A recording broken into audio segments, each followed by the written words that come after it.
अस्सलाम वालेकुम, welcome back to my YouTube channel. कैसे हैं आप सब? तो जी आज आपके साथ जो है ना मैं शेयर कर रही हूँ बेसन के लड्डू।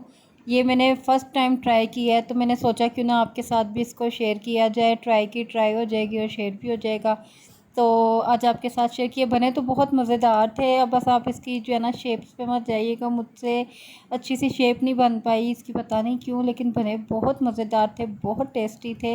उम्मीद है कि आप लोगों को पसंद आएगी। तो जल्दी से मेरे चैनल को सब्सक्राइब कर दें, बेल आइकन के बटन को प्रेस कर दें ताकि नई आने वाली वीडियो आपको मौसूल हो सके।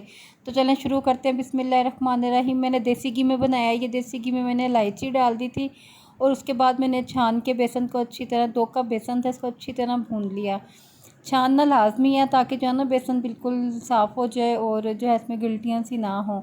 तो आप इसमें अपने हिसाब से जो है ना वो घी, ऑयल, कोई भी चीज़ जो है ना वो डाल सकते हैं। तो मैंने इसके अंदर देसी घी डाला था। उसको आपने अच्छी तरह से चम्मच से प्रेस कर करके जो है ना सेट करना है ताकि जो गिल्टियाँ घी की वजह से बनी हैं वो भी ख़त्म हो जाएं और घी जो है वो भी मेल्ट होके इसके अंदर अच्छी तरह से मिक्सअप हो जाए।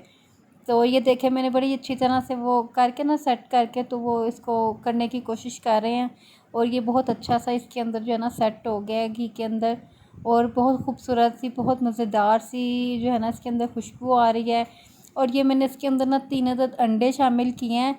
अंडों को अच्छी तरह से बीट कर लेना है और उसके बाद जो है ना इसके अंदर शामिल करना है और फिर इसको हमने मिक्स करके अच्छी तरह इसकी भी भुनाई कर लेनी है। बहुत अच्छा सा टच आता है, ये एक डिफरेंट सा टेस्ट हो जाता है। बिल्कुल जो है वो बेसन का टेस्ट भी नहीं आता और अंडों का टेस्ट भी नहीं आता। बहुत मज़ेदार सा ना, एक यूनिक सा टेस्ट आ जाता है।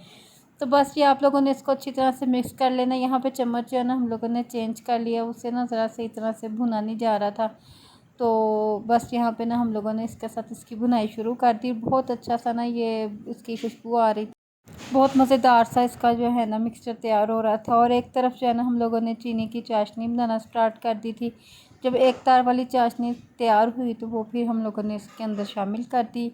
खैर ये देखें चाशनी कितनी अच्छी सी तैयार हो रही है। जितना बेसन था उतनी ही चीनी ली थी और उसको 1 कप पानी में ना उसकी चाशनी तैयार कर ली थी। और ये यहाँ पे थोड़ी थोड़ी सी करके इसमें हम शामिल कर रहे हैं और साथ जो है ना उसको हल्का हल्का सा मिक्स कर रहे हैं। तो बड़ा अच्छा सा ये हो गया था। फिर हम लोगों ने जो है ना परात में थोड़ा सा ऑयल लगा के तो उसके अंदर डाल दिया और जो है फिर हम लोगों ने इसके अंदर ये डाली और इसको ज़रा सेट वेट कर दिया।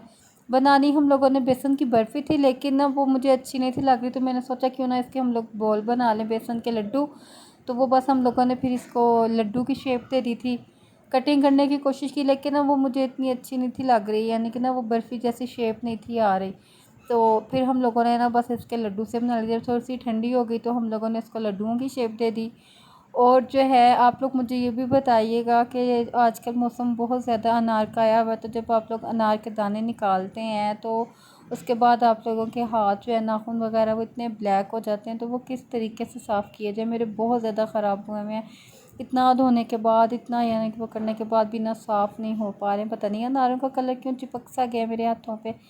तो ये देखें कितने मज़ेदार से लड्डू मेरे बन के तैयार हो गए हैं। तो उम्मीद है आप लोगों को मेरी ये रेसिपी बहुत अच्छी लगी होगी।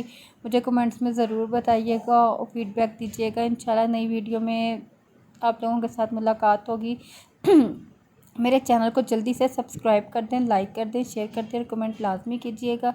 इंशाल्लाह आप लोगों के साथ नेक्स्ट वीडियो में जल्दी से मुलाकात होगी। एक अच्छी सी यम्मी सी रेसिपी लेके आऊँगी। अल्लाह हाफिज़।